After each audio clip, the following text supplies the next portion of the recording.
வணக்கம் friends, welcome to விஇ entertainment. இன்னைக்கு வந்திருக்க சினிமா அப்டேட்டை பத்தி இப்போ நம்ம பார்த்துடலாம். ஐஸ்வர்யா ரஜினிகாந்த் டைரக்ட் பண்ணி ஏஆர் ரஹ்மான் மியூசிக் போட்டு ரெடியாகி இருக்க படம் தான் லால் சலாம். இந்த படம் வர பொங்கலுக்கு தான் ரிலீஸ் ஆக போகுதுன்னு அஃபிஷியலா சொல்லியிருந்தாங்க. சில டெக்னிக்கல் இஷ்யூவால இப்போ இந்த படம் பொங்கலுக்கு ரிலீஸ் ஆகாது. இந்த படத்தை ப்ரொடியூஸ் பண்ண லைகா ப்ரொடக்ஷன் லால் சலாம்க்கு பதிலா இந்த பொங்கலுக்கு மிஷன் சாப்டர் 1 ரிலீஸ் பண்ண போறாங்க. லால் சலாம்க்கு எந்த டேட்டை ஃபிக்ஸ் பண்ண போறாங்கன்னு வெயிட் பண்ணி பார்க்கலாம்.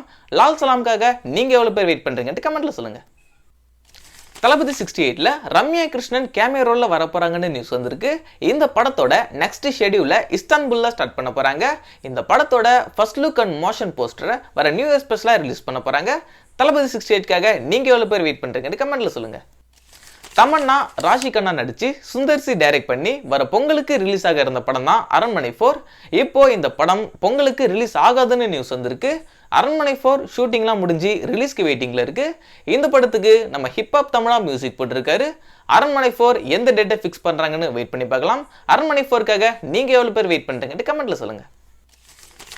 ஷாருக் கானோட தன்கி படம் ரிலீஸ் ஆகி இன்னையோட 283 கோடி கிட்ட வசூல் செஞ்சிருக்கு. தன்கி இப்போ தியேட்டர்ஸ்ல சக்சஸ்ஃபுல்லா ஓடிட்டு இருக்கு. தன்கி படத்தை நீங்க பார்த்துருந்தீங்கன்னா படம் எப்படி இருக்குன்னு கமெண்ட்ல சொல்லுங்க. அவ்வளவுதான் ஃப்ரெண்ட்ஸ், இந்த வீடியோ உங்களுக்கு பிடிச்சிருந்தா லைக் பண்ணுங்க, ஷேர் பண்ணுங்க, கமெண்ட் பண்ணுங்க. மறக்காம நம்ம விஇ என்டர்டைன்மெண்ட்டை சப்ஸ்கிரைப் பண்ணுங்க.